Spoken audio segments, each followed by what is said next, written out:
But in terms of angels, I had an amazing experience one time. It was quite a few years ago when I first started teaching visionary intuitive healing.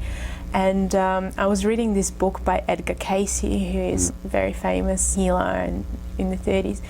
And as I was reading it, I read this little excerpt in the book, and it said that he read the Bible about 13 times by the time he was 13. And one day he was sitting there and he asked, and an angel appeared in front of him, and the angel said, "What do you want to do?" And he said, "I want to heal children." And the angel said, "It's granted." And I thought, what a fantastic experience. I wouldn't mind this. And I literally, I was just kind of thinking that to myself. And it was incredible. Like a few minutes later, I felt this presence. It was so strong. And I just looked, and there was this angel standing there. And I was like, "Hello." And the angel said, "Well, I'm here to share with you what your purpose is, if you don't know already." And I was like, "I don't mind clarification." And the angel said, "Well, you are going to be traveling around the world. You're going to be teaching. You're going to write books." And this is way before I wrote any books.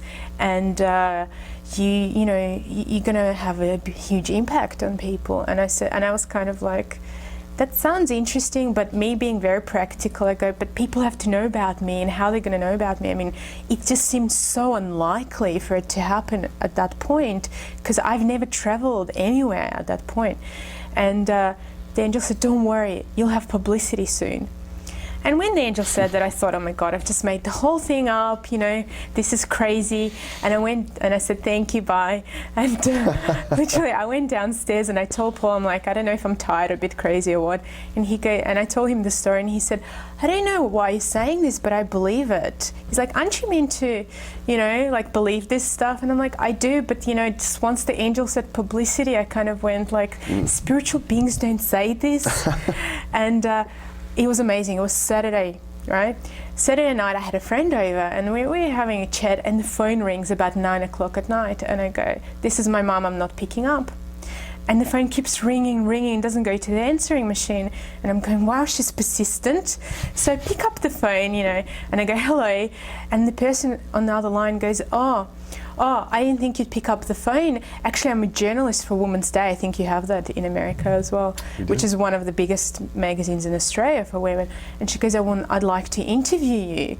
And I thought, I haven't, and my first thought is, I haven't told any of my friends, so they couldn't have pranked me. So I was a bit skeptical. And, as we're talking, she says to me, I really want to interview, and we organised to meet. And she said, "By the way, I have one last question for you." And I said, "Yes." And she goes, "Do you work with angels?" And I'm like, okay, I believe it, okay.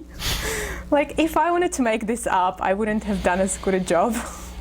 Like, wow, if she doesn't believe this, we're going to put it right there in her face and make her believe. That's amazing. Yeah, so I've had a few like that. That's amazing. So you're tapped in the divine intelligence, you've had experience with angels, so obviously you're on the right path, which, speaking on the right path, I know you're probably familiar with Judith Orloff, who talks a lot about intuition and the guide to intuition and things of that nature. And it seems like, lucky enough for us in society, people are becoming more and more in tune with their intuition, but it's still something that the masses probably aren't really familiar with.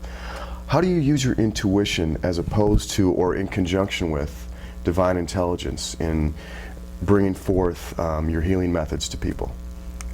Well, there is, I talk about intuition, there's internal and external. Right.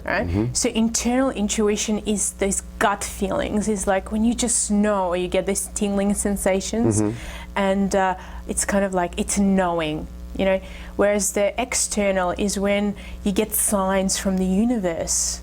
Right, and I'm always saying to angels, people, like angels, or like different there's many things, and I always say to people, you need to work with both, right? And so, one is external, is you ask questions and you ask for signs, and internal, you focus on your feelings and you start to become aware of how am I reacting to different situations, And then I discovered, after I actually healed myself, that I had this amazing ability that I could literally look at somebody, tune into their bodies and see exactly what was happening inside them. And physical, mental, emotional, energetic levels, and also what happened in the past. So it was almost like I could see their stories and create a map for them of why they had what they have, the problem they have, and then this acknowledgement and this kind of intuition allows them to heal, because then the body goes, oh wow, you've seen me, you've acknowledged me, now I'm going to heal. Now we can start the journey. So this is why it's so important in my work.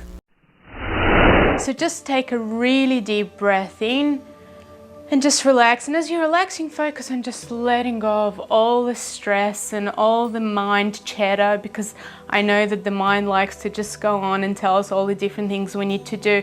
So just focus on completely letting it go. And what I'd like you to do is first to close your eyes and then to imagine the color purple, because the color purple is one of the best colors to clear the mind and clear the brain. So just allow yourself to imagine it moving through your mind and through the brain and just dissolving all the dense energies, all the thoughts that are no longer necessary and that cloud your mind. So what I'd like you to do now is to actually take another really deep breath in and just relax even further. A really good thing to do as well with this exercise is to actually light a candle. And if you've got a purple candle, even better.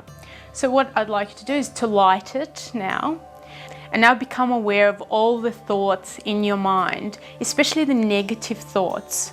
And I'd like you to imagine actually taking the negative thought out of your mind and actually observing as if this thought was written down, and putting it into the fire, into the flame of the candle, and observing as if it dissolves in the candle.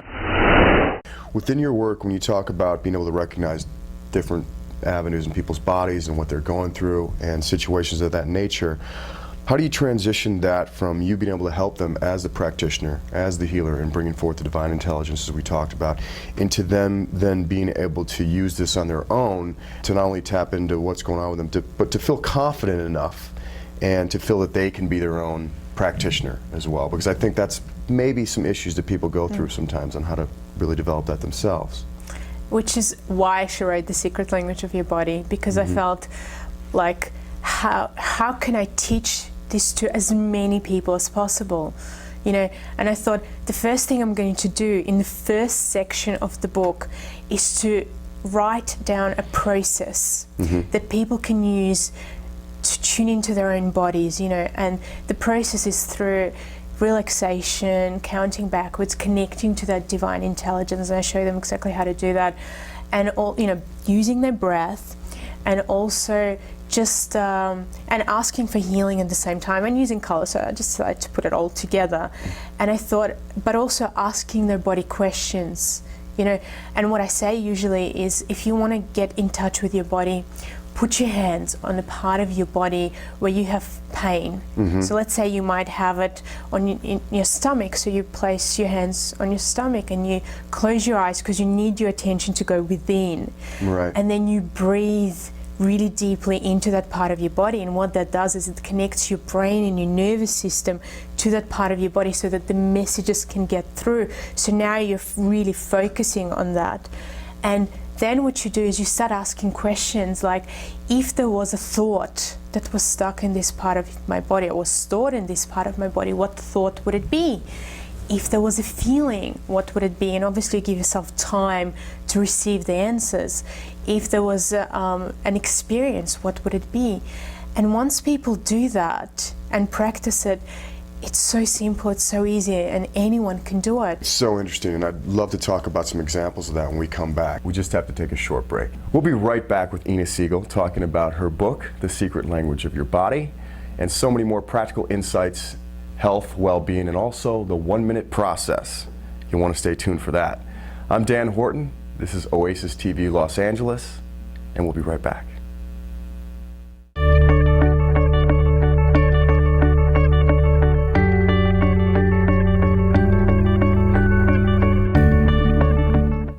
Welcome back. We're speaking today with healer Ina Segal, author of the fantastic book, The Secret Language of Your Body.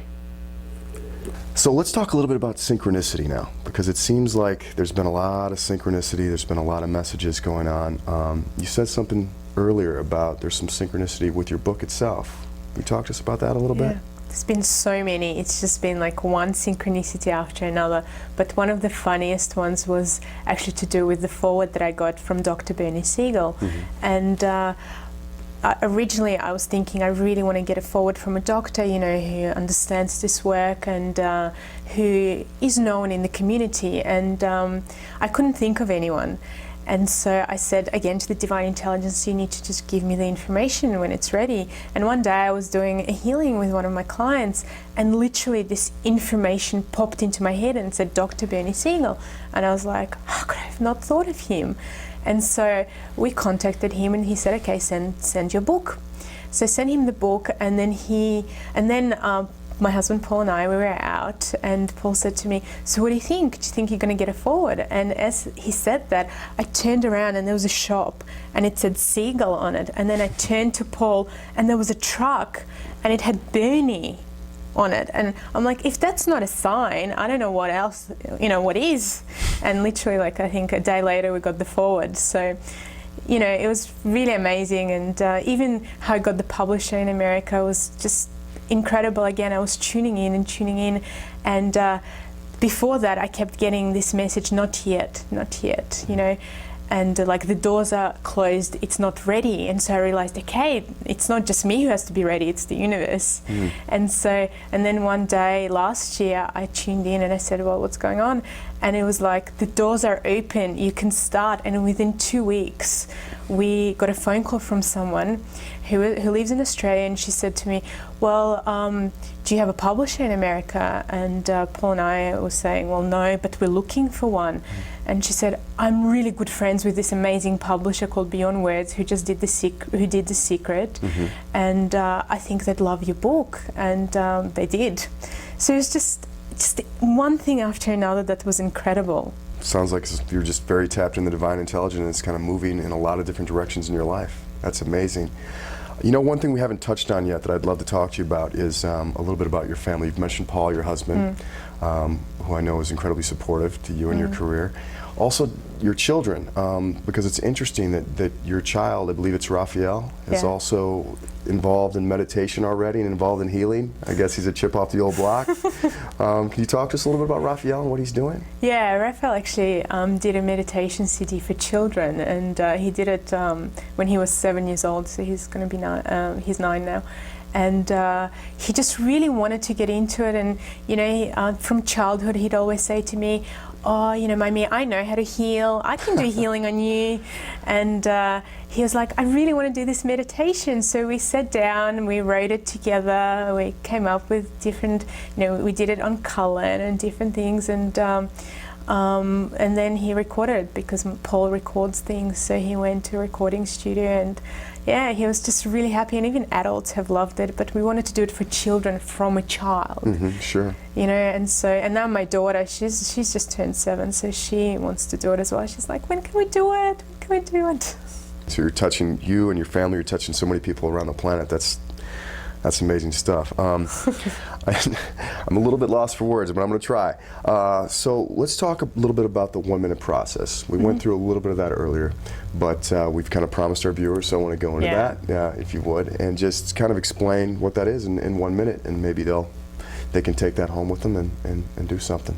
Great. Okay. So the first thing to do in any healing process is to relax. And the way you can relax is, if you're not a relaxed person already, is to tighten the muscles in your body and then relax, and do that a few times, and then start breathing slowly and deeply. And then what I say is, again, as I showed before, rub your hands together. And as you rub your hands together, do it for about 15 seconds. You know, just to, again, focus on the warmth and the heat that it generates, and then place your hands just next to each other, and you'll start to feel that tingling sensation. And then I ask people to actually visualize green for healing, because green is one of the best colors to heal the nervous system and actually virtually any physical problem inside the body.